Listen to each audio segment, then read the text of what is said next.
Good morning. It's March 2nd, 2022. This is To My Liberal Friends, and I'm John Haddo. Well, President Joe Biden gave his first State of the Union address last night. And looking at it, we just want to look and see what did he say and what did he not say. And I talked a little bit about what I thought he would say and not say yesterday. A typical thing about the State of the Union is it's a chance for a president to glow about what he thinks he's accomplished and lay out his agenda for what he thinks he's going to accomplish in the coming year. He didn't have a real good case to put forward for what he's accomplished, but he made the best of it. He started out his speech, expectedly, talking about the Russian invasion of Ukraine. Now, it wouldn't be a Joe Biden speech if he didn't make a major gaffe. And I'm going to quote, he said, "Putin may circle Kiev with tanks, but he will never gain the hearts and souls of the Iranian people." And you could see Vice President Kamala Harris in the background mouthing the word Ukrainian instead of Iranian. Of course, now anybody who reads the printed version of the speech, you will see he meant to say Ukrainian. But that's typical of Joe Biden. He makes these gaffes on a regular basis.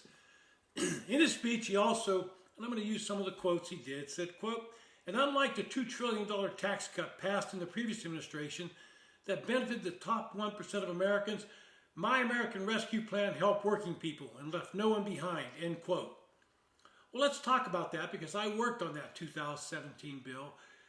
And for all the left wing and Democrats screaming and yelling that it gave only the rich a benefit, the New York Times even had to finally admit that the tax cuts flowed down to the middle class and the working poor. And the upper income people of this country, the top 1%, are still paying 80-some% of the federal income taxes, and the top 10% pay over 90%. He then said, in fact, quote, "Our economy created over 6.5 million new jobs last year, more jobs created in 1 year than ever before in American history," end quote. Well, that's true and it's not true. It's true because the pandemic forced so many people out of work that we lost a record number of jobs. So eventually, as the pandemic eased, those jobs were going to come back. So that's sort of a false claim. Then he turned to infrastructure. He said, that's what, quote, "That's why it's so important to pass the bipartisan infrastructure law, the most sweeping investment to rebuild America in history," end quote. Well, thank you, Franklin Delano Roosevelt, but I thought the New Deal was the most sweeping investment to rebuild America in history. But if Biden wants to claim his, that's okay. But the key point there was he said it was bipartisan. And that is he negotiated with a bipartisan group of members of Congress and got it passed.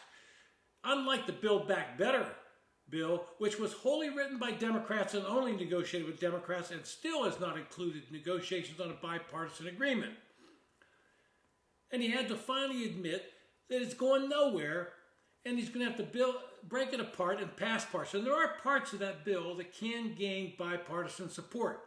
But let's put them through regular order of the House and Senate, pass them in the committees, hold hearings, bring witnesses, testify, and hold markups on the bill, and then bring them to the floor. Then he turned to some of the things that he likes to harp on. He brought up insulin, and he said it costs about $10 a vial to make. Now, that may be true, but what he doesn't say is what it costs to develop. And then he doesn't factor in how many drugs a drug company might try to develop but never get to market, but they spend billions of dollars in that R&D trying to get them there.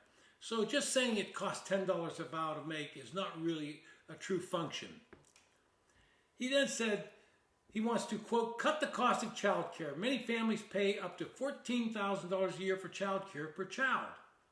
And under my plan, nobody earning less than $400,000 a year will pay an additional penny in new taxes. Nobody," end quote. Well, let's look at the child care. What he's talking about is taking tax dollars from one group of people and giving them to another to pay for their, and to qualify that, you can make $100,000, $200,000 a year and still get a tax credit for your child care. Well, pardon me, but I don't think if you're making a couple $100,000 a year, you need any tax credit for that at all. And then when he says nobody under $400,000 a year making less up to that is going to pay a single cent in new taxes, well, that's just baloney. Anybody who knows that's baloney. If you want to raise taxes on things like capital gains and other things, it will catch people making less than $400,000. They will pay more in taxes. Then he said, quote, and this was the controversial one, we should all agree, the answer is not to defund the police. The answer is to fund the police with resources and training they need to protect our communities. Well, that didn't go over too well with some of the people in this country. Kamala Harris, it was ironic, she's applauding his comments on funding the police, but kind of looks stupid because she's called for defunding the police in the past and actually raised money to bail people out who rioted, demanding we defund the police. And did you look at Maxine Waters' face when that happened? Boy, could she look any more displeased or somber. And some black members were upset that Biden was asking to fund the police and didn't mention Black Lives Matter, which is something they thought he should have mentioned. So then we look at what happened in the post-speech. But one more thing. In the speech, he talked about gas prices and how he's going to release 30 billion barrels of oil from the Strategic Petroleum Reserve. That is a blip. It will have no impact on prices. Gas prices are up 36 cents in the last month and 12 cents in the past week. Oil prices on the world market hit $110 per barrel. So the average American driving to work is only going to see his transportation costs go up.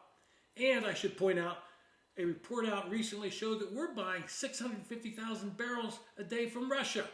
Now, we stopped drilling here in this country, but we're buying from Russia. But the unusual thing that went on last night is that most of the time the Republicans give an opposition address. And that was done by the governor of Iowa. And she did a good job. But it was a bit of departure from the established norms. On Tuesday night, several factions of the Democratic Party decided they had to deliver a response. And that sort of complicates Biden's call for unity. Representative Rashid Tlaib, representing a group called the Working Families Party, a very progressive group, called on Democrats to move forward on passing Biden's expansive social spending agenda, formerly known as the Build Back Better plan. Of course, we know that bill's going nowhere. Now, I find it interesting that Tlaib and the other members of her squad, who call them socialists, have yet to come out and condemn the Russian invasion of Ukraine. They've been kind of quiet on that. But Tlaib argued that Republicans, along with some corporate-backed Democrat obstructionists, meaning Joe Manchin, are standing in the way of Biden's agenda. Now then, Colin Allred, a Democrat from Texas, he gave remarks on behalf of the Congressional Black Caucus, and he gave the speech pretty good marks overall.